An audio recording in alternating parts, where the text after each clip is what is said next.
आमक प्रभु दयामय प्रभु प्रेमय प्रभु से आमको दया कर 26 वर्षर प्रथम मास 18 दिन आम पहुंचीचु। आज उपासना दिन आम भाई भाई मैंने एकत्रित प्रभु को आम धन्यवाद देवा। आज दिन में प्रभु नाम ठिया कि कहवाई मत मंडली सुजोग दे मंडल पाड़क टिकनगण कर्मकर्ता उपस्थित भाई भाई समस्त को नमस्कार जनाऊँ। नमस्कार।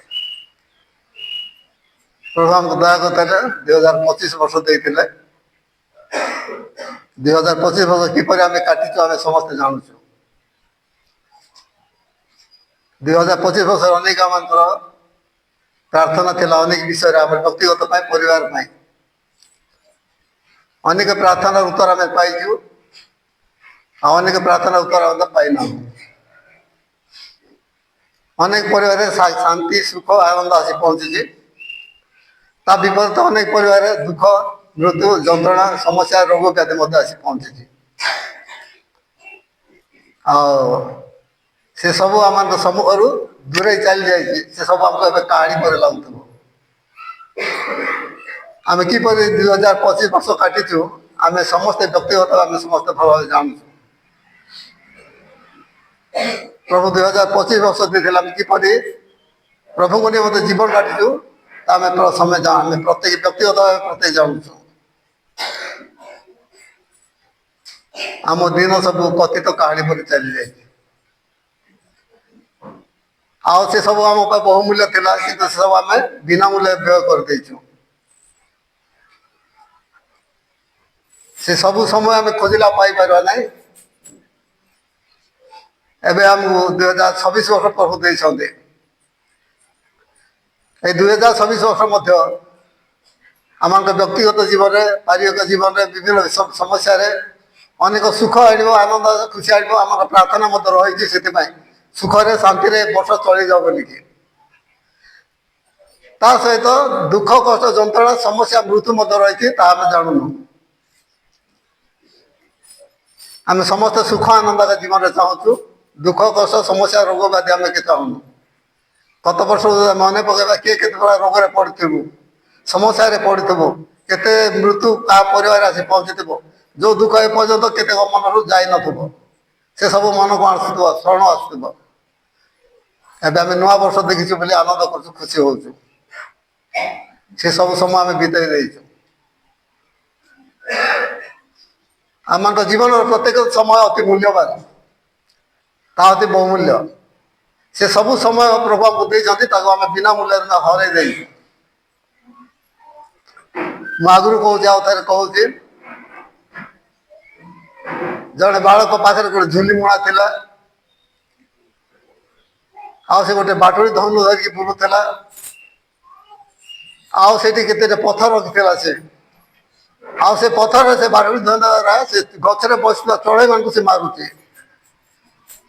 चढ़ई सब उड़ी चली जाऊँ गोटे चढ़ई मत बाजुने एपरी हो 5टा पथर से मारी मारी सरईदेला से सब पथर कौन नदी पाखे गच लक्ष्य मारुची से पथर जा नदी में पड़ जाऊँ। घटनाक्रमे जड़े व्यक्ति से रास्ता जाऊला सी आ गोटे शेष पथर धरी से बाटुड़ी बुले मारवा से लोकटा देखला बाबू रे कौन धरी पचारा ना क्या पथर धरी कहीं देखा तो से पथिक देखुचे हीरा था रे बाबू यहाँ हीरा तू आगे मारी मारी तू गोटे अपव्य कर दौलू यहाँ बिकले लक्ष लक्ष टका हो तू किंती करदेव से भो भो कांदे आरंभ कला मु 4टा पथर मु मारी मारी उड़े देती एत सब मूल्य सब मु हर देती ना आज कोटिपति जाते पुणे शेष में गोटे पथर पथर रहीगला से कांदिला से आम जीवन में अनेक शुभ समय सब था आनंदर समय था कि आम हर देचु। प्रार्थना कर समय था प्रार्थना करनु बाइबल पढ़ार समय था बाइबल पढ़नु गिरजा जीवार समय था गिरजा जाइनु प्रभु ने मत जो सब प्रभु जो सब समय देते समय सदव्यवहार करूँ आम सब आम क्रोध आम बीतई देचु। ଅତୀତ କାହାଣୀ ପରେ ଆମେ ସମାପ୍ତ କରିଦେଇଛୁ। ଏବେ ସେ ସବୁ ଚାଲିଲା। ଏବେ ଆଉ ଥରେ ନୂଆ ନୂଆ ଆନନ୍ଦ ଆମ ପରିବାର ଆସିବ, ନୂଆ ନୂଆ ଦୁଃଖ ଆସିବ, ସମସ୍ୟା ଆସିବ, ରୋଗ ଆସିବ, ସଙ୍କଟ ଆସିବ। ସେ ସବୁର ସମସ୍ୟାର ସମ୍ମୁଖୀନ ହେବା ପାଇଁ ଏବେଠାରୁ ଆମେ ପ୍ରସ୍ତୁତ ହେବାକୁ ପଡ଼ିବ। ଏବେଠାରୁ ଆମେ ପ୍ରସ୍ତୁତ ହେବାକୁ ପଡ଼ିବ, ନହେଲେ ସେ ସବୁ ସମସ୍ୟାର ଆମେ ସମାଧାନ କରିପାରିବା ନାହିଁ। ଆଉ ସେ ସବୁ ସମସ୍ୟା, ରୋଗ, ବ୍ୟାଧି, ଯନ୍ତ୍ରଣା ସବୁ ଆସିଲେ ଆମେ ସେତେବେଳକୁ ବ୍ୟାକୁଳ ହେବା। ଆମେ ନିଜର ଜ୍ଞାନ, ବୁଦ୍ଧି, ବଳ, ଶକ୍ତି ପ୍ରୟୋଗ କରିବା, ତାହା କାମ ଦେବ ନାହିଁ। କିନ୍ତୁ ଆମ ପ୍ରଭୁ ଶକ୍ତିମାନ, ସର୍ବଶକ୍ତିମାନ ପ୍ରଭୁ, ଦୟାଳ ପ୍ରଭୁ, ସେ ସବୁରୁ ଉଦ୍ଧାର କରିବା ପାଇଁ ଆମେ ଯେପରି ଅଧିକରୁ ଅଧିକ ପ୍ରଭୁଙ୍କ ନିକଟବର୍ତ୍ତୀ ହେବା। ଏଥିରେ 2026 ବର୍ଷ ଆମକୁ ଦେଇଛନ୍ତି। ତେଣୁ 2026 ବର୍ଷରେ ଆମେ କିପରି ଜୀବନ କାଟିବାକୁ ହେବ, ପ୍ରତ୍ୟେକ ଆମେ ଚିନ୍ତା କରିବା ଦରକାର। ପ୍ରଭୁ ଆମକୁ ଦୟା କରନ୍ତୁ। ଆମର ଏଇ 26 ବର୍ଷର ଜାନୁଆରୀ ମାସର 18 ଉପାସନାରେ, 18 ଦିନର ଉପାସନାରେ ଆମେ ଯୋଗ ଦେଇଛୁ। ପ୍ରଭୁଙ୍କ ଆଶୀର୍ବାଦ କରନ୍ତୁ, ମଙ୍ଗଳ କରନ୍ତୁ। ଏପରି ପ୍ରତ୍ୟେକ ଦିନ ଉପାସନାରେ ଭାଇ ଭଉଣୀମାନେ ଯୋଗ ଦେବାକୁ ଚେଷ୍ଟା କରନ୍ତୁ। ଆମେ ପଢ଼ିବେ, ଠିଆ ହୁଅନ୍ତୁ, ଷଷ୍ଠ କରି ପଢ଼। 10 ଜଣ ଠିଆ ହବ, 10 ନା 10 ପଦ ପର୍ଯ୍ୟନ୍ତ 10 ଜଣ ଠିଆ ଦେଲେ ବେଶୀ ହେଇଗଲା।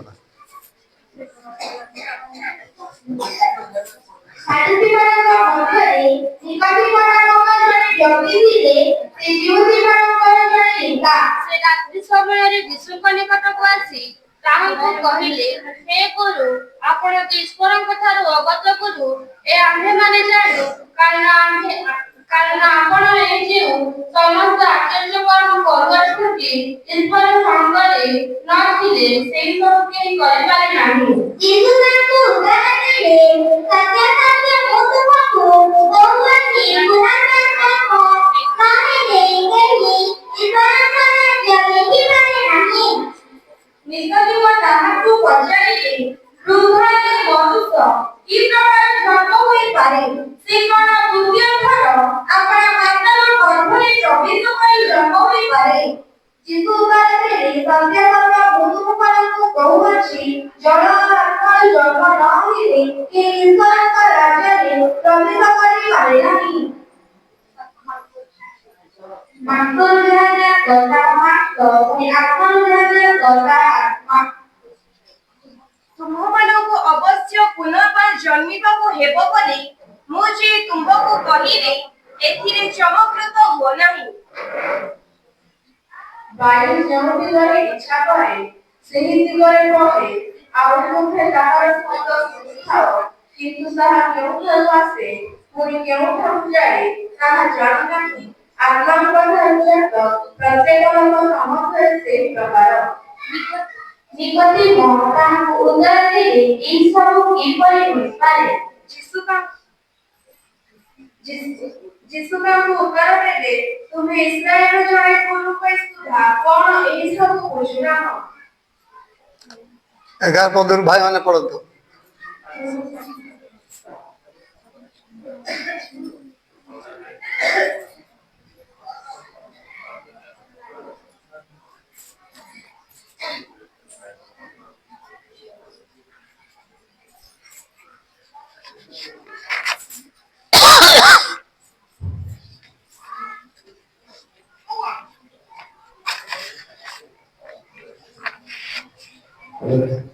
ମୁଁ ତୁମକୁ ସତ୍ୟ କହୁଅଛି, ଆମେ ଯାହା ଜାଣୁ ତାହା କହୁ, ତୁମେ ଯାହା ଦେଖିଅଛୁ ତାହା ବିଷୟରେ ସାକ୍ଷ୍ୟ ଦେଉ, ଆଉ ତୁମମାନେ ଆମମାନଙ୍କର ସାକ୍ଷ୍ୟ ଗ୍ରହଣ କରୁନାହ। ମୁଁ ତୁମମାନଙ୍କୁ ପାର୍ଥିବ ବିଷୟ କହିଲେ ତୁମେମାନେ ବିଶ୍ୱାସ ନ କର, ତେବେ ତୁମମାନଙ୍କୁ ସ୍ୱର୍ଗୀୟ ବିଷୟ କହିଲେ କିପରି ବିଶ୍ୱାସ କରିବ? ଆଉ ଯେଉଁ ମନୁଷ୍ୟ କଲେ ଏହାକୁ ସୀମା ଆଉ ଏହି ସଦାଗମନ କରି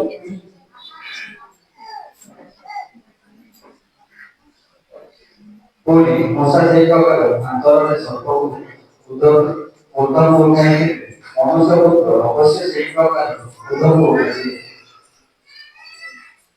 ଯେପରି ସେହି ତାହାଠାରେ ବିଶ୍ୱାସ କରେ ସେ ଅନନ୍ତ ଜୀବନ ପ୍ରାପ୍ତ ହୁଏ। କାରଣ ଈଶ୍ୱର ଜଗତକୁ ପ୍ରେମ କରିଛି, ସେ ସମାପ୍ତି ଯୋଗୁଁ ତାଙ୍କୁ ଦାନ କରେ।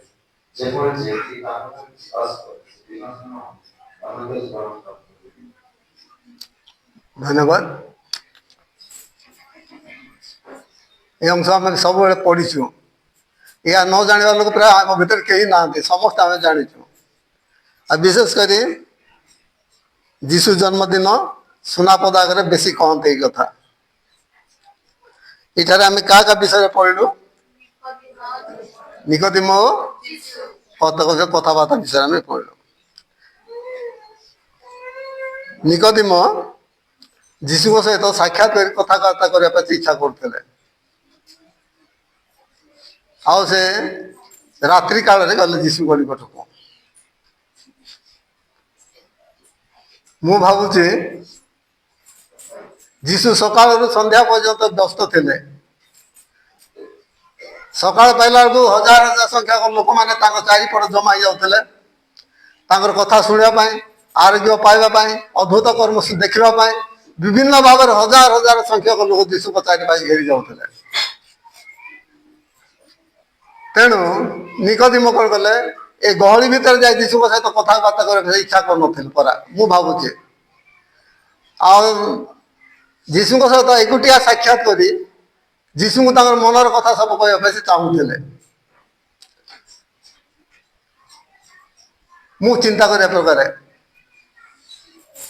ଦ୍ୱିତୀୟ ବିଷୟ ହଉଛି, ମୁଁ ଚିନ୍ତା କରୁଛି ନିକୋଦିମ କିଏ? ଜଣେ ସେ ଜଣେ ଗୁରୁ, ବ୍ୟବସ୍ଥା ଶାସ୍ତ୍ରଜ୍ଞ। ଏପରି ବ୍ୟକ୍ତି ଜଣେ ଯୁବକ ବା ଯୀଶୁଙ୍କ ନିକଟକୁ ଯାଇ ସମସ୍ତ ସାକ୍ଷାତ ତାଙ୍କୁ ବୁଝିବା ହୁଏତ ତାଙ୍କ ପାଇଁ ଗୋଟେ ଅପମାନଜନକ, କିମ୍ବା ଲୋକମାନେ ମଧ୍ୟ ନିନ୍ଦା କରିପାରନ୍ତି। କାରଣ ସେ ସମୟରେ ନେତାମାନେ କେହି ଯୀଶୁଙ୍କ ସହିତ ସାକ୍ଷାତ କରୁନଥିଲେ, କେବଳ ସର୍ବସାଧାରଣ ଲୋକମାନେ ଯୀଶୁଙ୍କ ସହିତ ସାକ୍ଷାତ କରୁଥିଲେ। ଯାହା ହଉ, ଯୋଉ କାରଣ ହଉ ପଛେ ନିକୋଦିମ ଯାଇ ଯୀଶୁଙ୍କୁ ସେ ପଚାରୁଛନ୍ତି। କଣ ପଚାରୁଛନ୍ତି? ପଢି ପଢି କୁହ ମତେ। ଆପଣ ଯୀଶୁ ଯୋଉ ପ୍ରକାର କାର୍ଯ୍ୟ କରୁଥିଲେ, ଶିକ୍ଷା ଦଉଥିଲେ, ସେ ସବୁ ସେ ଚିନ୍ତା କରୁଛନ୍ତି ନିକୋଦିମ। ନିଶ୍ଚୟ ଏ ବ୍ୟକ୍ତି ଈଶ୍ୱରଙ୍କ ନିକଟରୁ ଆସିଛନ୍ତି, ନହେଲେ ଏଇ ସବୁ କାର୍ଯ୍ୟ ସେ କରନ୍ତି ନାହିଁ, ଏପରି କାର୍ଯ୍ୟ କରିପାରିନଥାନ୍ତେ ବା କହିପାରିନଥାନ୍ତେ। ତେଣୁ ତାଙ୍କ ମନର କଥା ତାଙ୍କୁ ସେ କହିଥାନ୍ତେ, ଆପଣ ଯେ ଈଶ୍ୱରଙ୍କ ନିକଟରୁ ଆଗତ ଗୁରୁ, କଣ ଆମେମାନେ ଜାଣୁ।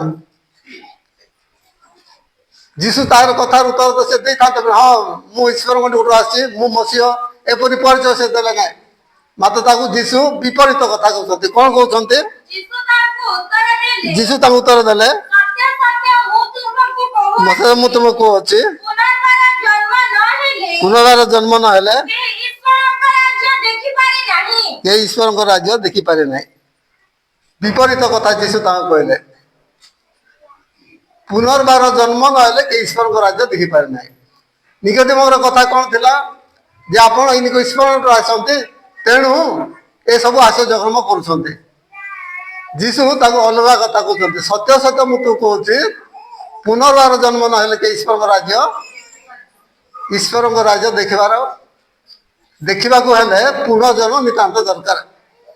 ପୁନର୍ଜନ୍ମ ନହେଲେ ବା ପରିତ୍ରାଣ ପାପ କ୍ଷମା ନ ପାଇଲେ, ନୂଆ ଜୀବନ ନ ପାଇଲେ କେହି ଈଶ୍ୱରଙ୍କ ରାଜ୍ୟରେ ପ୍ରବେଶ କରିପାରିବେ ନାହିଁ। ଆମର ଏଇଟା ହଉଛି ଜାଗତିକ ଜୀବନ। ଆମେ ଯୋଉ ନିଶ୍ୱାସ ପ୍ରଶ୍ୱାସ ନେଉଛୁ, ଏହା ଜାଗତିକ ଜୀବନ। କିନ୍ତୁ ଆତ୍ମିକ ଜୀବନ ଆଉ ଗୋଟେ ଅଛି, ଯୋଉ ଜୀବନରେ ଆମେ ସ୍ୱର୍ଗ ରାଜ୍ୟ ପ୍ରବେଶ କରିବା। ଆମେ ସମସ୍ତଙ୍କର ସ୍ୱର୍ଗ ରାଜ୍ୟରେ ପ୍ରବେଶ କରିବା ପାଇଁ ସମସ୍ତଙ୍କର ଇଚ୍ଛା। କେହି ନରକ ଯିବା ପାଇଁ କେହି ଇଚ୍ଛା କରୁନୁ। ସେଥିପାଇଁ ଆମେ ଗିର୍ଜାକୁ ଆସୁଛୁ, ପ୍ରାର୍ଥନା କରୁଛୁ, ଦାନ ଦଉଛୁ, ବାଇବେଲ ପଢୁଛୁ, ଶିକ୍ଷା ଦଉଛୁ, ସବୁ କିଛି। ଏସବୁ କଣ ପାଇଁ? ସ୍ୱର୍ଗ ରାଜ୍ୟ ଯିବା ପାଇଁ ମାତ୍ର। କେହି ହେଲେ ଆମେ କେବେ ନରକ ଯିବା ପାଇଁ ଇଚ୍ଛା କରୁନୁ। ଆମେ କେବଳ ଯେକୌଣସି ଧର୍ମାବଲମ୍ବୀ ହୁଅନ୍ତୁ, ସେ ହିନ୍ଦୁ ଧର୍ମ କୁହନ୍ତୁ, ମୁସଲମାନ ଧର୍ମ କୁହନ୍ତୁ, ଶିଖ ଧର୍ମ କୁହନ୍ତୁ, ବୌଦ୍ଧ ଧର୍ମ କୁହନ୍ତୁ, ପୃଥିବୀରେ ଅନେକ ଧର୍ମାବଲମ୍ବୀ ସବୁ ଅଛନ୍ତି। ଯାହାକୁ ତୁମେ ପଚାର, ସମସ୍ତଙ୍କର ଗୋଟେ ଇଚ୍ଛା ଲକ୍ଷ୍ୟ, ସେବା ସ୍ୱର୍ଗ ରାଜ୍ୟ ଯିବା ପାଇଁ। କିଏ ହେଲେ ନରକ ଯିବା ପାଇଁ ଇଚ୍ଛା କରନ୍ତି ନାହିଁ। ମୁଁ ନରକ ଯିବି ବୋଲି କେହି କେବେ କହିପାରିବେ ନାହିଁ ବା କହିବେ ନାହିଁ। ସମସ୍ତଙ୍କର ଗୋଟେ ଇଚ୍ଛା, ଆମେ ସ୍ୱର୍ଗ ରାଜ୍ୟ ଯିବୁ, ସ୍ୱର୍ଗ ରାଜ୍ୟ ଯିବୁ। ଆଉ ଏଇ ସ୍ୱର୍ଗ ରାଜ୍ୟ ସମ୍ପର୍କରେ ଯେତେବେଳେ ଯୀଶୁ ନିକୋଦିମ କହିଲେ ଯେ ପୁନର୍ବାର ଜନ୍ମ ନହେଲେ କେହି ଈଶ୍ୱରଙ୍କ ରାଜ୍ୟ ଦେଖିପାରିବେନି। ଅର୍ଥାତ୍ ସ୍ୱର୍ଗ ରାଜ୍ୟ ଯିବା ପାଇଁ পুনর্জন্ম নিতান্ত দরকার। বিনা পুনর্জন্মরে কেই স্বর্গ রাজ্যে প্রবেশ করিপারিবে না। পুনর্জন্ম নিতান্ত দরকার। এই কথা নিকোদিম কଣ ହେଇଗଲା ଛାନିଆ ହେଇଗଲେ। ହଁ ପଢ ତ।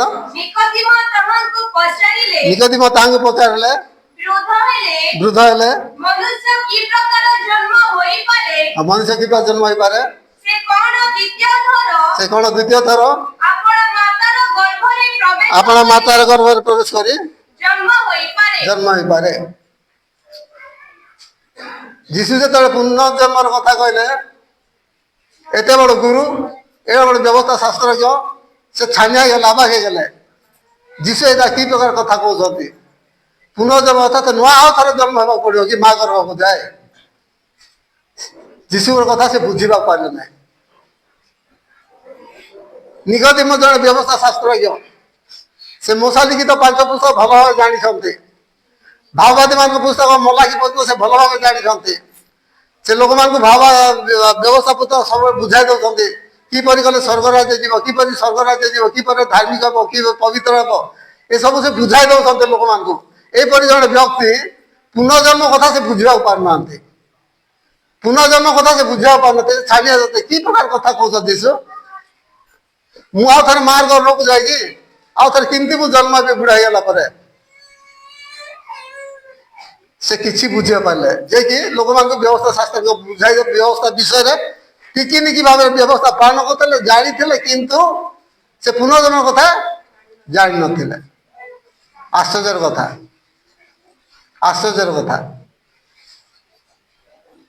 ଅର୍ଥାତ୍ ନିକୋଦିମ ପୁନର୍ଜନ୍ମ ପାଇନଥିଲେ। ଅର୍ଥାତ୍ ପ୍ରକୃତ ବିଷୟ ହଉଛି ନିକୋଦିମ ଯତ ବ୍ୟବସ୍ଥା ଶାସ୍ତ୍ରଜ୍ଞ, ଜଣେ ଧର୍ମଗୁରୁ, ଜଣେ ନେତା, ତଥାପି ସେ ପୁନର୍ଜନ୍ମ ପାଇନଥିଲେ। ସେଥିପାଇଁ ପୁନର୍ଜନ୍ମ କଥା କହୁ ସେ ଛାନିଆ ହେଇଗଲା, ଅବାକ ହେଇକି ଯୀଶୁଙ୍କୁ ସେ ମନର କଥା କହିଲି, କେମିତି ମାତାର ଗର୍ଭକୁ ଯାଇ ଆଉ ଥରେ ନୂଆରେ ଜନ୍ମ ହେବି?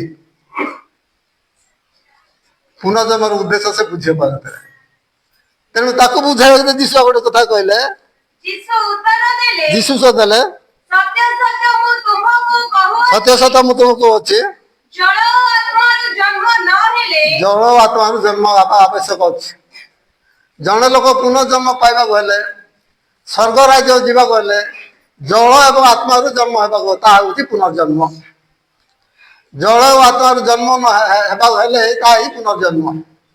ତେଣୁ ତା ଶେଷ ମାଂସରୁ ଯାହା ଜାତ ମାଂସ, ଆତ୍ମାରୁ ଯାହା ଜାତ, ଅର୍ଥାତ୍ ମାଂସରୁ ଯାହା ଜାତ ଜାତ ତାହା ମାଂସ, ଅର୍ଥାତ୍ ଆମଙ୍କ ଶରୀର ମାଂସିକ ଶରୀର।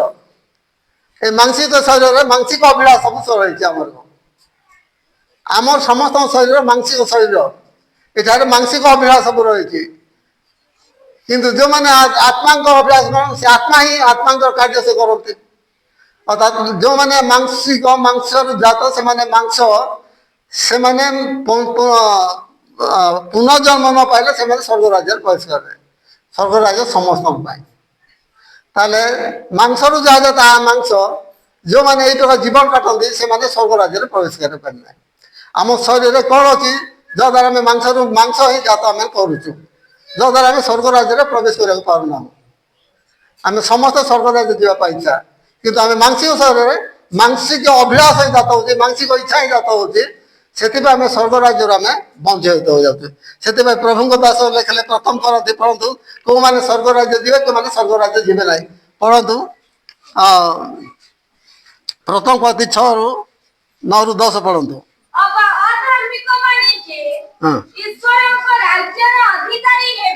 ଅଧାର୍ମିକ ମାନେ ଯେ ଈଶ୍ୱର ରାଜ୍ୟର ଅଧିବାସୀ ହେବେ ନାହିଁ, ଏହାକି ତୁମେମାନେ ଜାଣ ନାହିଁ। ଭ୍ରାନ୍ତ ହୁଅ ନାହିଁ, ବ୍ୟଭିଚାରୀ, ପ୍ରତିମା ପୂଜକ, କି ପାରଦାରିକ, କି ସ୍ତ୍ରୀ ବତାଚାରୀ, ପୁଂମୈଥୁନକାରୀ, କି ଚୋର, ଧନଲୋଭୀ, କି ମତୁଆଳ, କି ନିନ୍ଦା କରିବା ଲୋକ, ହଁ ଚୋର, ହଁ ଏସବୁ ହଉଛି ମାଂସିକ ଅଭିଳାଷ। ଯେଉଁମାନଙ୍କଠାରେ ଏଇ ଯୋଉ ମାଂସିକ ଅଭିଳାଷ ଜାତ ହଉଛି, ଆମେ ମଣିଷ ମାନଙ୍କଠାରେ ଏ ଅଭିଳାଷରେ ଆମେ ଜାତ ହଉଛୁ, ମାଂସରୁ ଜାତ ମାଂସ। ଏହିପରି ଲୋକମାନେ କୋଉଠି ଅଧିକାର ହେବେ ନାହିଁ, ଅର୍ଥାତ୍ ସ୍ୱର୍ଗ ରାଜ୍ୟ ସେମାନେ ଯାଇ ପାରିବେ ନାହିଁ ଅର୍ଥାତ୍ ସେମାନେ ପୁନର୍ଜନ୍ମ ପାଇ ନାହାନ୍ତି। ମାଂସରୁ ଯାହା ଯାତ ମାଂସ, ଆତ୍ମାରୁ ଯାହା ଯାତ ଅର୍ଥାତ୍ ଯେଉଁମାନେ ଆମେ ଯେ ଶାରୀରିକ ଲୋକ, ଶାରୀରିକ ମନା, ଏ ଶାରୀରିକ ଅଭିଳାଷକୁ ଆମେ କାର୍ଯ୍ୟ କରୁଥିବାରୁ, ମାଂସିକ ଅଭିଳାଷ କରୁଥିବାରୁ ଆମେ ସ୍ୱର୍ଗ ରାଜ୍ୟ ଯାଇପାରିବା ନାହିଁ। ଏଥିରୁ ଆମକୁ ପୁନର୍ଜନ୍ମ ପାଇବାକୁ ହୁଏ। ସେଥିପାଇଁ ସେଇ ଅଂଶକୁ ଆଉ ଥରେ ପାଉଲ ବର୍ଣ୍ଣନା କରିଛନ୍ତି। ଏଫିସି 5:5 ପଢ଼ନ୍ତୁ। କାରଣ ତୁମେମାନେ ନିଶ୍ଚୟ ରୂପେ ଜାଣ ଯେ ନିଶ୍ଚୟ ଜାଣ ଯେ କୌଣସି ବ୍ୟଭିଚାରୀ ବା ଅସୁଦାଚାରୀ ବ୍ୟକ୍ତି, ବା ଲୋଭୀ, ସେ ତ ଦେବପୂଜକ ହଁ ଏମାନଙ୍କର ଖ୍ରୀଷ୍ଟ ହଁ। ଓ ଯୀଶୁଙ୍କର ରାଜ୍ୟରେ ଅଧିକାର ନାହିଁ। ଏପରି କର୍ମ କରୁଥିବା ଲୋକମାନେ ଈଶ୍ୱରଙ୍କ ରାଜ୍ୟ ଯାଇପାରିବେ ନାହିଁ ବା ଦେଖିପାରିବେ ନାହିଁ। ଏଥିପାଇଁ ମଣିଷ ନିମନ୍ତେ ପୁନର୍ଜନ୍ମ ନିତାନ୍ତ ଦରକାର। ତେଣୁ ଯୀଶୁ ଷଷ୍ଠ ରୂପେ ନିକୋଦିମକୁ କହୁଛନ୍ତି ପୁନର୍ଜନ୍ମ ପ୍ରାପ୍ତ ନହେଲେ କି ଈଶ୍ୱରଙ୍କ ରାଜ୍ୟରେ ପ୍ରବେଶ କରିପାରିବେ ନାହିଁ। ଅର୍ଥାତ୍ ମଣିଷମାନଙ୍କ ପାଇଁ ପୁନର୍ଜନ୍ମ ନିତାନ୍ତ ଦରକାର। ତାହେଲେ ପୁନର୍ଜନ୍ମ କିପରି ଘଟେ? ପୁନର୍ଜନ୍ମ କିପରି ଘଟେ? କିପରି ହେଲେ ଆମେ ପୁନର୍ଜନ୍ମ ପାଇବା?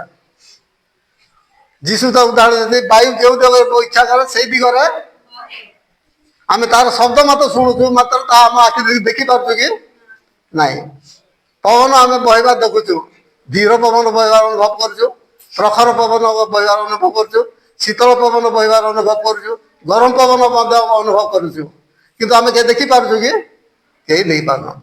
ଅର୍ଥାତ୍ ପୁନର୍ଜନ୍ମ ପାଇବା ପାଇଁ ଏହା ଲୋକ ଦେଖାଣିଆ ନୁହେଁ, ଏ ଆତ୍ମାରୁ ଯାହା ଆତ୍ମା, ଏ ଆତ୍ମିକ କାର୍ଯ୍ୟ ବା ଆତ୍ମିକ ଅଭିଳାଷ, ଏହା ଲୋକ ଦେଖାଣିଆ ନାହିଁ। ଏଇଟା ଲୋକମାନଙ୍କ ଅଗୋଚରରେ ପୁନର୍ଜନ୍ମ ଘଟେ। ମଣିଷମାନଙ୍କ ଅଗୋଚରରେ ପୁନର୍ଜନ୍ମ ମଣିଷମାନଙ୍କ ହୃଦୟରେ ସାଧିତ ହୁଏ। ବାୟୁ ଯେପରି ଦେଖାଯାଏ ନାହିଁ ସେପରି। ଅର୍ଥାତ୍ ଯେଉଁମାନେ ଶାରୀରିକ ମନା, ଯେଉଁ ସବୁ ମନ୍ଦ କର୍ମ, ଶାରୀରିକ କର୍ମ ସବୁ କରନ୍ତି, ମାନସିକ କର୍ମ କରନ୍ତି, ମାନସିକ ଅଭିଳାଷ କାର୍ଯ୍ୟ କରନ୍ତି, ସେମାନେ ଈଶ୍ୱରଙ୍କ ରାଜ୍ୟର ଅଧିକାରୀ ହେବେ ନାହିଁ। ଷଷ୍ଠ ଭାବେ ପାଉଲ କରନ୍ତି ପୁସ୍ତକରେ, ଏଫିସି ପୁସ୍ତକରେ, କଲସି ପୁସ୍ତକରେ, ବିଭିନ୍ନ ପୁସ୍ତକରେ ଲେଖାଯାଇଛି। ମୁଁ ଏଇ ଦୁଇଟି ଅଂଶ ମାତ୍ର କହୁଛି, ଆମ ଅନ୍ୟାନ୍ୟ ଅଂଶ ପଢ଼ିବା ପାଇଁ ସମୟ ନାହିଁ। ଅର୍ଥାତ୍ ଏସବୁ ମନ୍ଦ କାର୍ଯ୍ୟରୁ, ଶାରୀରିକ ଅଭିଳାଷରୁ, ମାନସିକ ଅଭିଳାଷରୁ ଆମକୁ ଦୂରେଇ ରହିବାକୁ ପଡ଼ିବ ଏବଂ ପୁନର୍ଜନ୍ମ ପାଇବାକୁ ପଡ଼ିବ। ତାହେଲେ ପୁନର୍ଜନ୍ମ ପାଇବାକୁ ହେଲେ ତା ମନୁଷ୍ୟମାନଙ୍କ ଗୋଚର। ଆଉ ଏଇ ପୁନର୍ଜନ୍ମ ପାଇଲେ ମନୁଷ୍ୟ ନିଜର ପାପ ବିଷୟରେ ସେ ବୋଧ ପାଇବାକୁ ପଡ଼ିବ। ନିଜର ପାପ ବିଷୟରେ ସେ ବୋଧ ପାଇବାକୁ ପଡ଼ିବ। ଆଉ ଯେଉଁ ପର୍ଯ୍ୟନ୍ତ ସେ ପାପ ବିଷୟରେ ନିଜର ବୋଧ ପାଉନାହିଁ, ସେ ପର୍ଯ୍ୟନ୍ତ ସ୍ୱର୍ଗ ରାଜ୍ୟରେ ପ୍ରବେଶ କରିପାରିବ ନାହିଁ, ସେ ପୁନର୍ଜନ୍ମ ପାଇପାରିବ ନାହିଁ। ମୁଁ କରୁଥିବା ପାପ ଅପରାଧକୁ ମୁଁ ବୁଝିବି ଯେ ମୁଁ ଏ ଚୋରି କରୁଛି, ଡକାୟତ କରୁଛି, ନରହତ୍ୟା କରୁଛି, ରାଗ କରୁଛି, କ୍ରୋଧ କରୁଛି, ଇଚ୍ଛା କରୁଛି, ଦ୍ୱେଷ କରୁଛି, ଏସବୁ ପାପ ବୋଲି ଯେତେବେଳେ ମୁଁ ଅନୁଭବ କରୁଛି, ନା ଏଇଟାକୁ ମୁଁ ଛାଡ଼ିବାକୁ ପଡ଼ିବ, ଏହା ଭଲ ନାହିଁ, ଈଶ୍ୱରଙ୍କୁ ଧରିଲେ ଭଲ ନାହିଁ, ଏଇ ଅନୁଭବ ଯେତେବେଳେ ମୋ ହୃଦୟକୁ ଆସେ, ସେତେବେଳେ ସେଇ ମୁହୂର୍ତ୍ତରେ ପବିତ୍ର ଆତ୍ମା ମଣିଷ ଅନ୍ତରକୁ ଆସନ୍ତି। ମଣିଷ ଯେତେବେଳେ ନିଜର ପାପ ବୋଝ ଅନୁଭବ କରେ, ପାପ ଅନୁଭବ କରେ, ଦୁର୍ବଳତା ଅନୁଭବ କରେ, ମାନସିକତା ଅନୁଭବ କରେ, ଶାରୀରିକ ଜୀବନଯାପନ ଅନୁଭବ କରେ, ଯାହା ଈଶ୍ୱରଙ୍କ ବିରୁଦ୍ଧରେ ମନ୍ଦ, ଏହା ମୁଁ କରିବି ନାହିଁ ବୋଲି ଯେତେବେଳେ ଏଇ ହୃଦବୋଧ ମଣିଷ ଅନ୍ତରରେ ଆସେ, ସେଇ ମୁହୂର୍ତ୍ତରେ ପବିତ୍ର ଆତ୍ମା ତା ଅନ୍ତରକୁ ଯାଆନ୍ତି ଏବଂ ତାକୁ ଆସ୍ତେ ଆସ୍ତେ ଆତ୍ମାଙ୍କ ଦ୍ୱାରା ତାକୁ ଚାଳିତ କରି ଆତ୍ମାଙ୍କ କାର୍ଯ୍ୟ କରିବା, ତାଙ୍କ ଫଳ ଉତ୍ପନ୍ନ କରି ତାକୁ ସାହାଯ୍ୟ କରନ୍ତି। ଏଇ କାର୍ଯ୍ୟ କାହା କାହା ଜୀବନରେ ଶୀଘ୍ର ହୁଏ, କାହା କାହା ଜୀବନରେ ଆସ୍ତେ ଆସ୍ତେ ହୁଏ। ଏ ପୁନର୍ଜନ୍ମର ଲକ୍ଷଣ ବା କାର୍ଯ୍ୟ କାହା କାହା ଜୀବନରେ ଶୀଘ୍ର ହୁଏ, କାହା କାହା ଜୀବନରେ ଆସ୍ତେ ଆସ୍ତେ ହୁଏ। ପବିତ୍ର ଆତ୍ମା ଅବସ୍ଥା ଅନୁସାରେ, ମଣିଷର ଅବସ୍ଥା ଅନୁସାରେ ତାକୁ ସେ ବ୍ୟବହାର କରନ୍ତି। ମଣିଷ ଯେତେବେଳେ ନିଜର ପାପ ବୋଧ ପାଏ, ପାପ ଚିନ୍ତା ପାପ କରୁଛେ ବୋଲି ଚିନ୍ତା କରେ, ଏଥିରୁ ଦୂରେଇ ରହିବା ପାଇଁ, ଭଲ ଜୀବନ କରିବା ପାଇଁ ପବିତ୍ର ଇଚ୍ଛା କରେ, ସେଇ ମୁହୂର୍ତ୍ତରେ ପବିତ୍ର ଆତ୍ମା ଅନ୍ତରକୁ ଯାଆନ୍ତି ଏବଂ ତାକୁ ଆସ୍ତେ ଆସ୍ତେ ଆତ୍ମାଙ୍କ ଦ୍ୱାରା ଚାଳିତ କରି ଯୀଶୁଙ୍କ ନିକଟକୁ ତାକୁ ନେଇଯାଆନ୍ତି। ପବିତ୍ର ଆତ୍ମା ତାକୁ ଆସ୍ତେ ଆସ୍ତେ ଯୀଶୁଙ୍କ ନିକଟକୁ ନେଇଯାଆନ୍ତି ଏବଂ ତାଙ୍କୁ ସମ୍ପୂର୍ଣ୍ଣ ଭାବେ ପୁନର୍ଜନ୍ମ ପ୍ରଦାନ କରନ୍ତି ଯୀଶୁ ହିଁ।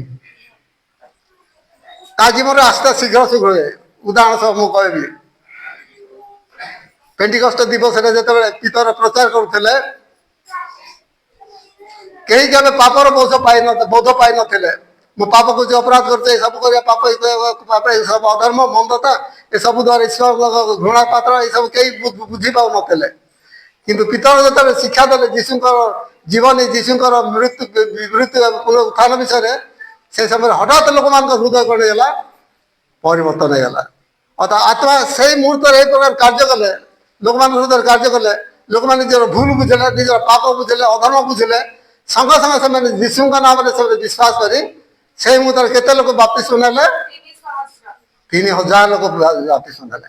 ଏଇଟା ସାଙ୍ଗେ ସାଙ୍ଗେ ପବିତ୍ର ଆତ୍ମା କାର୍ଯ୍ୟ କରନ୍ତି। ଆଉ କାହାକୁ ଆସ୍ତେ ଆସ୍ତେ ଆସ୍ତେ ଆସ୍ତେ ସେମାନେ ଯୀଶୁଙ୍କ ନିକଟକୁ ନେଇଯାଆନ୍ତି। କାରଣ ଯୀଶୁଙ୍କ ବିନା ପୁନର୍ଜନ୍ମ ପାଇବା ସମ୍ଭବ ନୁହେଁ, ଯୀଶୁଙ୍କ ବିନା ସ୍ୱର୍ଗରାଜ୍ୟରେ ପ୍ରବେଶ କରିବା ସହଜ ନାହିଁ। ଆଉ ଆତ୍ମା ତାକୁ ଏହିପରି ଭାବରେ କାର୍ଯ୍ୟ କରିଥାଏ। ତେଣୁ ଏହା ବାୟୁ ଯେପରି ଦେଖାଯାଏ ନାହିଁ, ବିଶ୍ୱାସୀକୁ ଆତ୍ମା ସେଇ ପ୍ରକାର ଭାବରେ କାର୍ଯ୍ୟ ତା ଅନ୍ତରେ ସେ କାର୍ଯ୍ୟ କରନ୍ତି। କିନ୍ତୁ ତା ଅନୁଭବର ବିଷୟବସ୍ତୁ ଲୋକ ଦେଖାଇବା ନାହିଁ। ତାକୁ ଆମେ ଦେଖିବା ସେ ପୁନର୍ଜନ୍ମ ପାଇଛି ବୋଲି। ଆଉ ଆତ୍ମା ତାକୁ କ'ଣ କରନ୍ତି? ଯୀଶୁଙ୍କ ନିକଟକୁ ନେଇଯାଆନ୍ତି। ଆଉ ଯୀଶୁଙ୍କ ନିକଟକୁ ନେବା ଦ୍ୱାରା ଯୀଶୁ ଯେ କୃଷରେ ହତେଇଛନ୍ତି, ଠିକ କୃଷକୁ ଯୀଶୁଙ୍କ ନିକଟକୁ ନେଇଯାଆନ୍ତି। କୃଷରେ ଯେ ସମସ୍ତଙ୍କର ପାପର କ୍ଷମା ହେଇଯାଇଛି, ମୁକ୍ତି ସାଧନ ହେଇଯାଇଛି, ପାପ ପରିତ୍ରାଣ ସାଧନ ହେଇଯାଇଛି, ସ୍ୱର୍ଗରାଜ୍ୟ ପଥ ଖୋଲା ଯାଇଛି, ଆତ୍ମା ତାକୁ ମନୁଷ୍ୟକୁ ଆସ୍ତେ ଆସ୍ତେ ଯୀଶୁଙ୍କ କୃଷ ନିକଟକୁ ନେଇଯାଆନ୍ତି। ଆଉ ସେ କୃଷରେ ସେ ଦେଖେ, କୃଷରେ ତାର ପାପ ଅପରାଧ ଦୁଷ୍କର୍ମତା ସବୁ କ୍ଷମା ହେଇଯାଇଛି, ପରିତ୍ରାଣ କାର୍ଯ୍ୟ ସାଧନ ହେଇଯାଇଛି। ଆଉ ସେ ପୁନର୍ଜନ୍ମ ପାଇବା ସେତେବେଳେ ବ୍ୟକ୍ତିଟା ବା ଲୋକଟା ସେ ନିଶ୍ଚିତ ଜ୍ଞାନ କରେ ଯୀଶୁ ମୋର ସର୍ବେସର୍ବା, ଯୀଶୁ ମୋ ପରିତ୍ରାଣ ଉଦ୍ଧାରକର୍ତ୍ତା, ଯୀଶୁ ଗୋଟେ ବିଶ୍ୱାସ କରିଛନ୍ତି ଜୀବନ କାଟେ।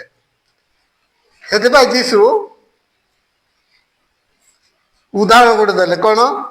ପ୍ରାନ୍ତରରେ ମୂଷା କ'ଣ କଲେ? କ'ଣ ଲେଖା ଅଛି ସେଠି? ହଁ, ମୂଷା ଯେ ପ୍ରକାର ପ୍ରାନ୍ତରରେ ସର୍ପକୁ ଉର୍ଦ୍ଧ୍ୱ ଉଠାଇଥିଲେ, ମନୁଷ୍ୟ ପୁତ୍ର ଅବଶ୍ୟ ସେଇ ପ୍ରକାର ଉଠାଯିବେ। ପାପ କ୍ଷମା ପାଇବା ପାଇଁ, ପୁନର୍ଜନ୍ମ ପାଇବା ପାଇଁ ହେଲେ ଯୀଶୁଙ୍କ କୃଷ ନିକଟକୁ ଯିବାକୁ ପଡ଼ିବ। ଆଉ କୃଷରେ ହିଁ ପ୍ରକୃତ ପରିତ୍ରାଣ, ପାପ କ୍ଷମା, ପୁନର୍ଜନ୍ମ ରହିଛି। ଆଉ ସେଥିପାଇଁ ଯୀଶୁ ନିକୋଦିମକୁ ଉଦାହରଣ ଦଉଛନ୍ତି। ସେ ଜାଣିଛନ୍ତି ଗଣନା ପୁସ୍ତକ ନିକୋଦିମ, ତଥାପି ତାର ଗୁରୁତ୍ୱ ସେ ବୁଝିବା ପାରିନଥିଲେ। ଯେ ଆତ୍ମା ଯେ ମୂଷା ଯେପରି ପ୍ରାନ୍ତରରେ ସର୍ପକୁ ଉଠାଇଥିଲେ, ଆମେ ଗଣନା 21 ପର୍ବରେ ଲେଖା ଅଛି, ଆମେ ସମସ୍ତେ ଜାଣୁ। ଇସ୍ରାଏଲ ଲୋକମାନେ ଆସୁ ଆସୁ ସେମାନେ ଈଶ୍ୱରଙ୍କ ବିରୁଦ୍ଧରେ ବଚସା କଲେ, ମୂଷାଙ୍କ ବିରୁଦ୍ଧରେ ବଚସା କଲେ। ପ୍ରଭୁ ସମ୍ଭାଳି ପାରିଲେନି ସେମାନଙ୍କ କଥା। ପ୍ରଭୁ ସେମାନଙ୍କ ସଦାପ୍ରଭୁ ସେମାନଙ୍କ କଥା ସମ୍ଭାଳି ପାରିଲେ ନାହିଁ। ସେମାନଙ୍କୁ ବିନାଶ କରିବା ପାଇଁ ପରମେଶ୍ୱର କ'ଣ କଲେ? ବିଷଧର ସାପମାନଙ୍କୁ ପଠାଇଦେଲେ। ଯେଉଁମାନେ ବିଦ୍ରୋହ କରୁଥିଲେ ବା ବଚସା କରୁଥିଲେ, ସେ ବିଷଧର ସାପ ସବୁ କ'ଣ କରୁଥିଲେ? ସେମାନଙ୍କୁ ସାପ ଚୁବେଇଲେ ବଞ୍ଚିବେ କି କିଏ? କାରଣ ତାଠାରେ ବିଷ ଅଛି। ସେ ବିଷ ଦେହ ଯାକ ଏଇ ବଢ଼ିଯିବ, ବିଷାକ୍ତ ହେଇଯିବ, ଲୋକମାନେ ମୃତ୍ୟୁ କରେ। ଅନେକ ଲୋକମାନଙ୍କୁ ସେ ବିଷଧର ସାପ ଚାମୁଡ଼ିଲା ଦ୍ୱାରା ଅନେକ ଲୋକମାନେ ସେ ସର୍ପର ବିଷର ଆଘାତରେ ବା ଇଏରେ ଲୋକମାନେ ବିଷ ଜଳାରେ ଲୋକମାନେ କଷ୍ଟ ଭୋଗୁଛନ୍ତି, ଯନ୍ତ୍ରଣା ଭୋଗୁଛନ୍ତି। ଆଉ ଅନେକ ଲୋକମାନେ ମୃତ୍ୟୁ ଭୋଗୁଛନ୍ତି। ଲୋକମାନେ ଡାକ ପକାଉଛନ୍ତି, ହେ ମୂଷା ଆମେ ମରୁ, ଆମେ ମରୁଛୁ, ଆମେ ବଡ଼ ଭୁଲ କଲୁ, ଅପରାଧ କଲୁ, ତୁମ ବିରୁଦ୍ଧରେ କଥା କହିଲୁ, ଈଶ୍ୱରଙ୍କ ବିରୁଦ୍ଧରେ କଥା କହିଲୁ, ଆମକୁ ଦୟା କର, ରକ୍ଷା କର, ରକ୍ଷା କର। ମୂଷା ସେ ବିଚାରରେ ସଦାପ୍ରଭୁ ରଖିଲେ। ସଦାପ୍ରଭୁ କ'ଣ କଲେ? ଆମେ ପଢ଼ିବା ନାହିଁ, ସମସ୍ତେ ତ ଜାଣିଛୁ। ଗୋଟିଏ ପିତ୍ତଳର ସର୍ପ ନିର୍ମାଣ କରିବା ପାଇଁ କହିଲେ। ଆଉ ପିତ୍ତଳ ସର୍ପ କ'ଣ କଲେ? ଗୋଟିଏ କିଏ ଜାଣିଛ କୁହ? ପତାକା ଦଣ୍ଡ, ଅର୍ଥାତ୍ ଗୋଟିଏ ବାଡ଼ି ଅଛି, ତାକୁ କୃଷ ପରିବଲ ସେଇଠି ସେଇ ପିତ୍ତଳ ସର୍ପକୁ ସେଠି ଟାଙ୍ଗି ଦିଆଯାଇଛି। ଆଉ ସେ ପିତ୍ତଳ ସର୍ପକୁ ଯେ ଦେଖିଲ ସେ କ'ଣ ହେବ? ସର୍ପ ଦଂଶନରୁ ସେ ବା ସେ ସର୍ପର ବିଷାକ୍ତ ବିଷରୁ ସେ ବଞ୍ଚିବ, ନହେଲେ ସେ ମୃତ୍ୟୁଭୋଗ କରିବ। ସଦାପ୍ରଭୁ ଆଜ୍ଞା ପ୍ରମାଣରେ ଗୋଟେ ପିତ୍ତଳ ସର୍ପକୁ ନେଇ ପତାକା ଦଣ୍ଡ ଉପରେ ଗୋଟେ ବାଡ଼ି ଉପରେ ଖୁଣ୍ଟ ଉପରେ ତାକୁ ବାନ୍ଧିକି ରଖିଦେଲେ। ଆଉ ଘୋଷଣା କଲା ଯେ ଯେଉଁମାନଙ୍କୁ ବିଷ ସାପ କାମୁଡ଼ିଛି, ସେ ପିତ୍ତଳ ଖୁଣ୍ଟରେ ଟଙ୍ଗା ଯାଇଥିବା ପିତ୍ତଳ ସର୍ପକୁ ଯାଇ ଦେଖ, ତୁମାନେ ଏ ବିଷାକ୍ତ ସାପର ଆଘାତରୁ ବା ଦଂଶରୁ ତମେ ରକ୍ଷା ପାଇବ। ଆଉ ଯେମାନେ ବିଶ୍ୱାସ କଲେ ସେମାନେ ଗଲେ ପିତ୍ତଳ ସର୍ପକୁ ଦେଇ ସେ ବିଷାକ୍ତ ଜୀବନରୁ ବା ଶରୀରରୁ ସେମାନେ ସୁସ୍ଥତା ପାଇଲେ, ବଞ୍ଚିଲେ। ମାତ୍ର କେତେ ଲୋକ ଅବିଶ୍ୱାସ କରିଦେବେ। ସାପ ବିଷ ଚୋବାଇଲେ ଔଷଧ ସେବା ଦରକାର, ଔଷଧ ସେବା ଦରକାର, ଇଞ୍ଜେକ୍ସନ ଦରକାର, ନହେଲେ ଅନ୍ୟ କୌଣସି ଦରକାର। ପିତ୍ତଳ ସାପ ଖୁଣ୍ଟରେ ବନ୍ଧା ହେଇଛି, ତାକୁ ଦେଖିଲେ ପୁଣି ଆମେ ବିଷର ଆମେ ମୁକ୍ତି ପାଇବୁ, ବଞ୍ଚିବୁ। ଏଇଟା ଗୋଟେ ଅସମ୍ଭବ କଥା ବୋଲି ଯେଉଁମାନେ ଅବିଶ୍ୱାସ କଲେ ସେମାନେ ମଲେ। ମାତ୍ର ଯେଉଁମାନେ ବିଶ୍ୱାସ କରି ଯାଇ ଦେଖିଲେ ସେମାନେ ବଞ୍ଚିଗଲେ, ସୁସ୍ଥ ହେଇଗଲେ। ଆଜି ସେଇ ପ୍ରଭୁ ଯୀଶୁ ସମୟ ଆସିଲା, ସମସ୍ତଙ୍କର ପାପ ଅପରାଧ ନିମନ୍ତେ କାଲବଲି କ୍ରୁଶରେ ସେ ଟଙ୍ଗା ଗଲେ। ପିତ୍ତଳ ହେଉଛି ପାପର ନିଦର୍ଶନ, ପାପର ପ୍ରାୟଶ୍ଚିତ। ଆଉ ସେ ପାପ ଯୀଶୁ ସମଗ୍ର ଜଗତର ପାପ ଅପରାଧ ସବୁ ନେଇ ପାପ ସ୍ୱରୂପ ହେଇଗଲେ ବା ସର୍ପ ରୂପୀ ସେ ଧାରଣ କଲେ କୃଷ୍ଣ ଉପରେ। ଯୀଶୁ କୃଷ୍ଣ ଉପରେ ସର୍ପ ରୂପ ଧାରଣ କଲେ। ଆଉ ଏଇ ରୂପକୁ କେବଳ ଦିଶାୟ କହିଲେ, ପାଉଲ ଦେଖିଲେ, ଅନ୍ୟମାନେ କିଏ ଦେଖିବାକୁ ପାରିଲେ ନାହିଁ। ଆଉ ସର୍ପ ରୂପ ଧାରଣ କରି ସେ କୃଷ୍ଣ ଉପରେ ସମସ୍ତ ଜଣର ପାପ ଅପରାଧ ତାଙ୍କ ଉପରେ ବର୍ତ୍ତିଲା। ଆଉ ସେ ପାପ ସ୍ୱରୂପ ହେଇଗଲେ। ପାପର ରୂପ ହେଉଛି ଶୈତାନ ରୂପ, ଆଉ ଶୈତାନ ରୂପ ହେଉଛି ସେ ସର୍ପ। ଆଉ ସେଇ ରୂପକୁ ଯେଉଁମାନେ ତାକୁ ଯେଉଁମାନେ ଜାଣନ୍ତି ଯେ ମୋର ପାପର ବ୍ୟବସାୟ ସବୁ କୃଷ୍ଣ ଉପରେ ସମାପ୍ତ ହେଇଛି, ମୋ ପାଇଁ ଯୀଶୁ ପାପ ସ୍ୱର ପରେ ଯାଇଛନ୍ତି, ମୋ ପାଇଁ ଯୀଶୁ ପାପର ଦଣ୍ଡ ଭୋଗିଛନ୍ତି, ମୁଁ ତାକୁ ଦେଖିବି, ସେ ନିକଟ ତା ନିକଟରେ ମୁଁ ଦଣ୍ଡବତ ହେଇଛି, ପାପ ସ୍ୱୀକାର କରିବି, ଅଧର୍ମ ସ୍ୱୀକାର କରିବି, ଦୋଷ ଦିଗ ସ୍ୱୀକାର କରିବି। ଯେଉଁମାନେ ଆଜି ଯାଉଛନ୍ତି ସେମାନେ ପରିତ୍ରାଣ ପାଉଛନ୍ତି, ପାପ କ୍ଷମା କରିଥାନ୍ତି, ଅର୍ଥାৎ ଆତ୍ମା ତାକୁ ସେଇଟାକୁ ନିଅନ୍ତି। ଆତ୍ମା ତାକୁ ନେଇ ସେଇଟା ରଖିଲା ପରେ ସେ ଲୋକଟା ବିଶ୍ୱାସ କରେ, ପାପ କ୍ଷମା ପାଏ। ତାପରେ ଆତ୍ମା କ'ଣ କରନ୍ତି, ତାକୁ ଜଳ ନିକଟକୁ ଆଣନ୍ତି, ଅର୍ଥାৎ ବାପ୍ତିସ୍ମ ନିଅନ୍ତି। ଏକ କୃଷକ ନିଅନ୍ତି, ତାପରେ ତାକୁ ବାପ୍ତିସ୍ମ ନେବାକୁ, ଅର୍ଥାତ୍ ଯେଉଁମାନେ ପୁନର୍ଜନ୍ମ ପ୍ରାପ୍ତ ବାପ୍ତିସ୍ମ ନିତାନ୍ତ ଦରକାର, ବାପ୍ତିସ୍ମ ନିତାନ୍ତ ଦରକାର। ଯୋଗ ପରିତ୍ରାଣ ବା ପାପ କ୍ଷମା ବା ମୁକ୍ତି ପାଇବାକୁ ହେଲେ, ପୁନର୍ଜନ୍ମ ପାଇଲେ ଯୀଶୁଙ୍କ କୃଷ୍ଣ ଏବଂ ତାର ଚିହ୍ନ ସ୍ୱରୂପ, ତାର ପ୍ରମାଣ ସ୍ୱରୂପ ବାପ୍ତିସ୍ମ ନିତାନ୍ତ ଦରକାର। ଅର୍ଥାତ୍ ସେ ପାପ ପ୍ରତି ମୃତ ହେବ, ଧାର୍ମିକତା ନିମନ୍ତେ ସେ ବଞ୍ଚିବ। ଅର୍ଥାତ୍ ତାର ଯେତେ ସବୁ ପୁରାତନ ପାପ ଅପରାଧ ସବୁ ରହିଛି, ଯୀଶୁଙ୍କ ନାମରେ ବିଶ୍ୱାସ କରିବା କୃଷ୍ଣରେ ସେ ସବୁ ସମାପ୍ତ ହେଇଯାଇଛି। ଏବଂ ଯୀଶୁ ମୋ ପରିତ୍ରାଣ କର୍ତ୍ତା ବୋଲି ସେ ଆସିବ, ତାର ପାପକୁ ସ୍ୱୀକାର କରିବ, କୃଷ୍ଣ ନିକଟ ଯିବ, ଜଳ ନିକଟ ଯିବ, ଯୀଶୁଙ୍କ ନାମରେ ସେ ଉଠିବ। ଯାହାକି ବାକ୍ୟର ଅନେକ ଅଂଶ ଲେଖା ହେଇଛି। ବିଶେଷ କରି ରୋମୀ ପୁସ୍ତକ 6 ପର୍ବ 7 ପର୍ବ ଯଦି ଆମେ ପଢିବା, ସେଟା ଲେଖା ହେଇଛି ସେ ପାପ ପ୍ରତି ମୃତ ହେବ ଏବଂ ଧାର୍ମିକତା ନିମନ୍ତେ ସେ ବାପ୍ତିସ୍ମ ଦ୍ୱାରା ସେ ଉଠିବା, ଜୀବନ କାଟିବ। ଅର୍ଥାତ୍ ପରିତ୍ରାଣ ପାପ କ୍ଷମା ପାଇବା, ଅର୍ଥାତ୍ ପୁନର୍ଜନ୍ମ ପାଇବାକୁ ହେଲେ ଯୀଶୁଙ୍କ କୃଷ୍ଣ ନିକଟକୁ ଯିବ, ବାପ୍ତିସ୍ମ ସେ ନେବ। ପିତରଙ୍କ ଶିକ୍ଷାରେ ହଜାର ଲୋକ ମନ ପରିବର୍ତ୍ତନ କଲେ, ସେମାନେ ବାପ୍ତିସ୍ମ ନେଲେ, ଯୀଶୁଙ୍କ ନାମରେ ସେମାନେ ହେଲେ, ସେମାନେ ସ୍ୱର୍ଗ ରାଜ୍ୟର ଅଧିକାରୀ। ଅର୍ଥାତ୍ ସ୍ୱର୍ଗ ରାଜ୍ୟର ଅଧିକାରୀ ହେବାକୁ ହେଲେ ଆମକୁ ପୁନର୍ଜନ୍ମ ଦରକାର ଆଉ ପାପ କ୍ଷମା ଦରକାର। ତେଣୁ এই ଧାର୍ମିକତାର ଜୀବନଯାପନ କରିବା ଆତ୍ମା ଆମଙ୍କ ଦ୍ୱାରା କାର୍ଯ୍ୟ କରୁଛି। ଅର୍ଥାତ୍ ପୁନର୍ଜନ୍ମ ପାଇବାକୁ ହେଲେ ଯୀଶୁଙ୍କ ପ୍ରାୟଶ୍ଚିତରେ ବିଶ୍ୱାସ କରିବାକୁ ଏବଂ ସେ ବିଶ୍ୱାସ କରିବା ସଙ୍ଗେ ସଙ୍ଗେ ବାପ୍ତିସ୍ମ ନେବାକୁ ପଡ଼ିବ। ତେଣୁ ଯୀଶୁ ଜଗତ ଥିଲା ସମୟରେ ଯୌନ 14:6 କ'ଣ କହିଲେ, ସେ କ'ଣ କହିଲେ ଯୀଶୁ? ମୁଁ ପଥ ସତ୍ୟ, ଅର୍ଥାତ୍ ପୁନର୍ଜନ୍ମ ପାଇବାକୁ ହେଲେ ଯୀଶୁ ରୂପ ପଥରେ ଆମକୁ ଚାଲିବାକୁ ପଡ଼ିବ। ଯୀଶୁଙ୍କ ଜୀବନୀ ଆମ ମଧ୍ୟରେ ପ୍ରକାଶ କରାହେବ। ଯୀଶୁଙ୍କ ସତ୍ୟତା ଆମେ ଗ୍ରହଣ କରି ତାକୁ ମାନିବାକୁ ପଡ଼ିବ, ତାଙ୍କ ଆଜ୍ଞା ମାନିବାକୁ ପଡ଼ିବ। ତେଣୁ ପୁନର୍ଜନ୍ମ କେବଳ ଯୀଶୁଙ୍କ ଠାରେ ଅଛି। ଯୀଶୁ ହେଉଛନ୍ତି ପଥ, ସତ୍ୟ ଓ ଜୀବନ। ଅର୍ଥାତ୍ ଯୀଶୁ ରୂପ ପଥରେ ଚାଲିବାକୁ ପଡ଼ିବ, ଯୀଶୁଙ୍କ ଜୀବନ ପାଇବାକୁ ପଡ଼ିବ, ଯୀଶୁଙ୍କ ସତ୍ୟତା ବା ଆଜ୍ଞା ସବୁ ଆମେ ମାନିବାକୁ ପଡ଼ିବ। ସେଥିପାଇଁ ଯୀଶୁ ଆଗରୁ ସେ ସ୍ପଷ୍ଟ କରି କଥା କହୁଥିଲେ, ତାଙ୍କ ବିନା ପରିତ୍ରାଣ ନାହିଁ, ତାଙ୍କ ବିନା ପାପ କ୍ଷମା ନାହିଁ। ତେଣୁ ଯୀଶୁଙ୍କ କୃଷ ବ୍ୟତୀତ ପୁନର୍ଜନ୍ମ ନାହିଁ, ଯୀଶୁଙ୍କ କୃଷ ବ୍ୟତୀତ ପାପ କ୍ଷମା ନାହିଁ। ଆଜି ଜଗତରେ ପାପ କ୍ଷମା ପାଇବା ପାଇଁ, ପରିତ୍ରାଣ ପାଇବା ପାଇଁ ଲୋକମାନେ ଅନେକ ଉପାୟ ସବୁ ଅବଲମ୍ବନ କରୁଛନ୍ତି। ହଜାର ହଜାର ମାଇଲ ଦୂର ଯାଇକି ଲୋକମାନେ ବିଭିନ୍ନ ପ୍ରକାର ଧର୍ମକର୍ମ କରୁଛନ୍ତି, ନିଜେ ବିଭିନ୍ନ ପ୍ରକାର ଖାଦ୍ୟ ଦେବାଦେବୀ ମାନଙ୍କର ମନ୍ଦିରରେ ପୂଜା ଆରାଧନା କରୁଛନ୍ତି। ସେମାନଙ୍କ ବିଶ୍ୱାସ ଆମେ ପାପ କ୍ଷମା ପାଇବୁ, ପୁନର୍ଜନ୍ମ ପାଇବୁ, ସ୍ୱର୍ଗ ରାଜ୍ୟ ଯିବୁ। କିନ୍ତୁ ପ୍ରକୃତ ବିଷୟ ଛାଡ଼ି ଆଜି ଜଗତ ଲୋକମାନେ ଅନ୍ଧ ହେଇଯାଇଛୁ, ଅବାଟରେ ଚାଲିଛୁ, ବିପଥରେ ଆମେ ଚାଲିଛୁ। କିନ୍ତୁ ଯୀଶୁ କହୁଛନ୍ତି ମୁଁ ପଥ, ସତ୍ୟ ଜୀବନ ଆମକୁ ସେଇ ପଥରେ ଆମେ ଚାଲିବାକୁ ପଡ଼ିବ। ପୁନର୍ଜନ୍ମ ପାଇବା ଗଲେ ଦୁଇଟି ବିଷୟ, ଆମକୁ ଶାରୀରିକ ଅଭିଳାଷ ପରିତ୍ୟାଗ କରି ପଡ଼ିବ, ମାନସିକ ଅଭିଳାଷ ପରିତ୍ୟାଗ କରି ପଡ଼ିବ ଏବଂ ସେ ସବୁ କରିବି ନାହିଁ ବୋଲି ସେଥିପ୍ରତି ମୃତ ହେବାକୁ ପଡ଼ିବ।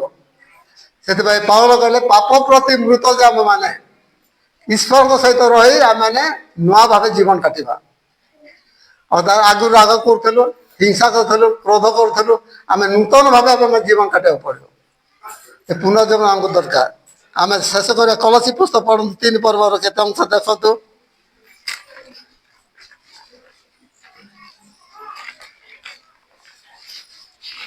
ପଢି ଦଉଛୁ, ସେ ସବୁ ଆଲୋଚନା କରିବା ନାହିଁ। 6 ପଦ ଏହି ସବୁ ହେତୁରୁ ନା, ନା। ଈଶ୍ୱରଙ୍କ କ୍ରୋଧ ବର୍ତ୍ତେ ନାଇଁ ନାଇଁ ମୁଁ ଭୁଲ କଲି।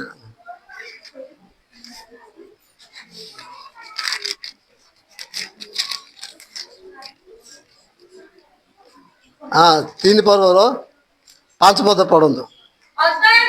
ଅତଏବ ତୁମ୍ଭମାନଙ୍କର ଶାରୀରିକ ଅଙ୍ଗ ପ୍ରତ୍ୟଙ୍ଗର ତୁମମାନଙ୍କ ଶାରୀରିକ ଅଙ୍ଗ ପ୍ରତ୍ୟଙ୍ଗର କୁପ୍ରବୃତ୍ତି ଗୁଡାକ ଅର୍ଥାତ୍ ବ୍ୟଭିଚାର, ଅଶୁଚିତା, କାମ, କୁଅଭିଳାଷ, ଲୋଭ, ହଁ ଏହି ସବୁ ପ୍ରତି ଏଇ ହଁ ପଢ। ଏହି ସବୁ ହେତୁରେ ଈଶ୍ୱରଙ୍କ କ୍ରୋଧ ବର୍ତ୍ତେ ହଁ ଯେଉଁମାନେ ଏପରି କାର୍ଯ୍ୟ କରନ୍ତି ସେମାନେ ଈଶ୍ୱର କ୍ରୋଧ ବର୍ତ୍ତେ, ସେମାନେ ଈଶ୍ୱରଙ୍କ ରାଜ୍ୟରେ ପ୍ରବେଶ କରିବାକୁ ପାରିବେ ନାହିଁ। ହଁ ପୂର୍ବେ ତୁମ୍ଭେମାନେ ମଧ୍ୟ ହଁ ଏହି ସବୁ ବିଷୟରେ ଆସକ୍ତ ଥାଇ ସେହି ପ୍ରକାର ଆଚରଣ କରୁଥିଲ। କିନ୍ତୁ ଏବେ ତୁମ୍ଭେମାନେ ମଧ୍ୟ ହଁ। ଏହି ସବୁ ବିଷୟ ହଁ। ଅର୍ଥାତ୍ କ୍ରୋଧ, ରାଗ, ହିଂସା, ନିନ୍ଦା, ମୁଖରୁ କୁଚ୍ଛିତ ବାକ୍ୟ ହଁ ଏହି ସବୁ ପରିତ୍ୟାଗ ଏ ସବୁ ହଉଛି ମାଂସରୁ ଯାହା ଜାତ, ମାଂସିକ ଅଭିଳାଷ ସବୁ ଆମ ଶରୀରରେ ଜାତ ହଉଛି ସବୁ। ହଁ ପରସ୍ପର ମିଥ୍ୟା କୁହ ନାହିଁ। ତୁମ୍ଭେମାନେ ତ ପୁରାତନ ଏ ସ୍ୱଭାବ ସବୁକୁ ପାଉଲ ପୁରାତନ ସ୍ୱଭାବ ବୋଲି ସେ କହୁଛନ୍ତି, ମନ୍ଦ ସ୍ୱଭାବ, ମାଂସିକ ଅଭିଳାଷ ବୋଲି କହୁଛନ୍ତି। ହଁ ଓ ସେଥିର ସମସ୍ତ କର୍ମ ପରିତ୍ୟାଗ କରି ନୂତନ ସ୍ୱଭାବ ପୂର୍ଣ୍ଣ କରିଅଛ। ସେହି ନୂତନ ସ୍ୱଭାବ ହଁ ଆପଣ ସୃଷ୍ଟିକର୍ତ୍ତାଙ୍କ ପ୍ରତିମୂର୍ତ୍ତି ଅନୁସାରେ ହଁ ସମ୍ପୂର୍ଣ୍ଣ ଜ୍ଞାନ ପ୍ରାପ୍ତି ନିମନ୍ତେ ହଁ। ନୂତନୀକୃତ ହେଉଅଛି। ହଉ ଧନ୍ୟବାଦ। ଏଇଠି ଆମେ ଦେଖୁଛୁ ଏ ସବୁ ପୁରାତନ ସ୍ୱଭାବ, ଏ ଯେତେ କୁଅଭିଳାଷ, ମନ୍ଦ ଅଭିଳାଷ ଆମ ଶରୀରରେ ଜାତ ହଉଛି, ମାଂସରୁ ଯାହା ଜାତ ତା ମାଂସ ଆମ ଠାରେ ଜାତ ହଉଛି, ଏ ସବୁ ପ୍ରତି ଆମକୁ ମୁକ୍ତ ହେବାକୁ ପଡିବ। ଅର୍ଥାତ୍ ମୁଁ ତାହା କରିବି ନାହିଁ, ରାଗ କରିବେ ନାହିଁ, ହିଂସା କରିବେ ନାହିଁ, କ୍ରୋଧ କରିବେ ନାହିଁ, ପର ନିନ୍ଦା କରିବେ ନାହିଁ, ପର ଚର୍ଚ୍ଚା କରିବେ ନାହିଁ, ଆଉ ନାନା ପ୍ରକାର ମନ୍ଦ କାର୍ଯ୍ୟ ସବୁ କରିବେ ନାହିଁ। ଅର୍ଥାତ୍ ତା ପ୍ରତି ମୃତ ହେଲୁ। ଏସବୁ ଦ୍ୱାରା ଆମେ କ'ଣ ପାପ ପ୍ରତି ମୃତ ହେଲୁ ଏବଂ ବାପ୍ତିସ୍ମ ଦେଇ ଆମେ ବାଳିର ବୁଡ଼ି ଉଠିବା ଦ୍ୱାରା ଆମେ ଧାର୍ମିକତା ଜୀବନ କରୁ, ତ ନୂଆ ଜୀବନ କାଟି ବୋଲି ଆମେ ଯାଉଛୁ। ଅର୍ଥାତ୍ ପୁନର୍ଜନ୍ମ ଆମେ ପାଉଛୁ। ଅର୍ଥାତ୍ ପୁନର୍ଜନ୍ମ ପ୍ରାପ୍ତ ନହେଲେ କେହି ଈଶ୍ୱରଙ୍କ ନିକଟରେ ପ୍ରବେଶ କରେ। ପ୍ରଭୁ ଆମକୁ ଦୟା କରନ୍ତୁ, ଆମେ ଯଦି ଏଇ ପର୍ଯ୍ୟନ୍ତ ସେଇ ପ୍ରକାର ଅଭିଳାଷରେ ଅଛୁ, ମନ୍ଦତାର ଆଶରୁ ମାନସିକ ଅଭିଳାଷ ଜୀବନ କାଟୁଛୁ, ସେସବୁ ପରିତ୍ୟାଗ କରୁ। ଆଉ ବିଶେଷ କରି ଆମଙ୍କ ଜୀବନରେ ଆମେ ମଣିଷ ଭାବେ ଶାରୀରିକ ଅଭିଳାଷ ସବୁ ରହୁଛି, ରାଗ, କ୍ରୋଧ, ହିଂସା ଗୋଟେ ସାମାନ୍ୟ ବିଷୟ ସବୁ। ମାତ୍ର ଏହା କରିବା ଦ୍ୱାରା ଆମେ ଈଶ୍ୱରଙ୍କ ରାଜ୍ୟ ଯାଇପାରିବ ନାହିଁ। ଆମେ ବଡ଼ ବଡ଼ ପାପ କଲେ ସ୍ୱର୍ଗ ଯାଇପାରିବାନି ତାହା ନାହିଁ।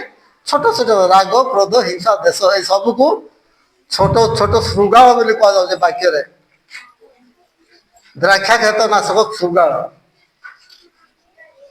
ସବୁ ଦ୍ରାକ୍ଷା ନାଶକ। ଏଇ ସବୁ କାର୍ଯ୍ୟ କରି ଯଦି ଆମେ ମଣ୍ଡଳୀ କାର୍ଯ୍ୟ କରିବା, ମଣ୍ଡଳୀ ଆମର ରହିପାରିବ ନାହିଁ। ଏସବୁ ଆମେ ପରିତ୍ୟାଗ କରିବା, ଏସବୁ ପ୍ରତି ମୃତ ହେବାକୁ ପଡ଼ିବ।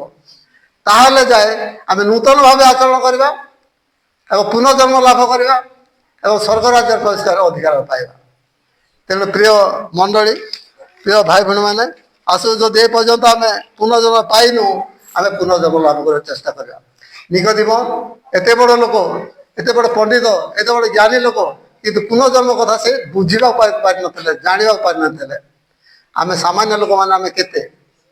ତେଣୁ ଆସୁ ଆମକୁ ପୁନର୍ଜନ୍ମ ପାଇବା ପ୍ରଭୁ ଆମକୁ ସହଜ ପନ୍ଥା ଦେଖାଇ ଦେଇଛନ୍ତି। ଆମର ପାପ ସ୍ୱୀକାର କରିବା, ଅଧର୍ମ ସ୍ୱୀକାର କରିବା, ପାପ ମୁକ୍ତ ହେବା।